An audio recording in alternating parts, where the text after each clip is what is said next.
माता विषहरी, मनसा देवी, शिव की पुत्री। बहुत समय पहले की बात है। देवताओं और मनुष्यों के संसार में एक ऐसी देवी का जन्म हुआ जिनका नाम था माता विषहरी, जिन्हें मनसा देवी भी कहा जाता है। उन्हें सांपों की रानी और जहर को हरने वाली देवी माना जाता है। कहते हैं कि उनका जन्म स्वयं भगवान शिव के मन से हुआ था, इसलिए उन्हें शिव की पुत्री माना जाता है। एक समय देवताओं और मनुष्यों को सांपों के जहर से बहुत कष्ट हो रहा था। हर दिन किसी न किसी की मृत्यु हो जाती थी।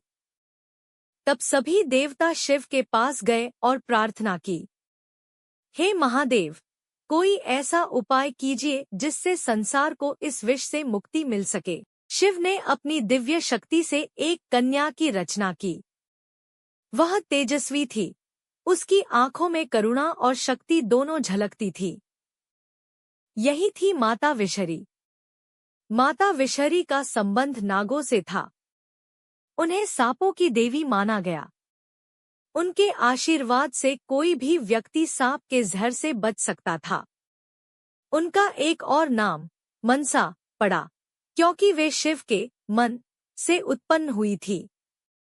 लेकिन उनकी कहानी आसान नहीं थी। जब माता विषहरी कैलाश पहुंची तो पार्वती ने उन्हें स्वीकार नहीं किया। पार्वती को लगा कि यह कोई अज्ञात शक्ति है जो उनके परिवार में स्थान लेना चाहती है। इस कारण माता विषहरी को बहुत दुख हुआ। वे सोचने लगी, क्या मुझे कभी अपना स्थान मिलेगा? दुखी होकर माता विषहरी पृथ्वी पर आ गई। यहाँ उन्होंने लोगों की मदद करनी शुरू की। जहाँ भी कोई सांप के जहर से पीड़ित होता, वे उसे ठीक कर देती। धीरे धीरे लोग उनकी पूजा करने लगे। खासकर गांवों में, खेतों में काम करने वाले लोग उन्हें बहुत मानते थे। अब आती है उनकी सबसे प्रसिद्ध कहानी, चांद सौदागर की। चांद सौदागर एक बहुत बड़े व्यापारी थे। वे केवल शिव की पूजा करते थे और किसी अन्य देवी देवता को नहीं मानते थे। माता विषहरी चाहती थी कि चांद सौदागर भी उन्हें स्वीकार करें, लेकिन उन्होंने साफ मना कर दिया। इससे माता विषहरी को ठेस पहुंची। माता विषहरी ने चांद सौदागर को कई बार समझाया, लेकिन वह नहीं माने। तब उन्होंने उनकी परीक्षा लेने का निर्णय लिया। एक एक करके चांद सौदागर के सभी पुत्रों को सांप ने डस लिया। फिर भी चांद सौदागर नहीं झुके। चांद सौदागर के सबसे छोटे बेटे लखिंदर की शादी बहुला से हुई। शादी की रात ही माता विषहरी के आदेश से एक सांप ने लखिंदर को डस लिया। बहुला ने अपने पति का शव लेकर नदी में यात्रा शुरू की। वह कई दिनों तक बिना रुके बहती रही, भगवान से प्रार्थना करती रही। उसकी भक्ति और प्रेम देखकर देवता भी भावुक हो गए।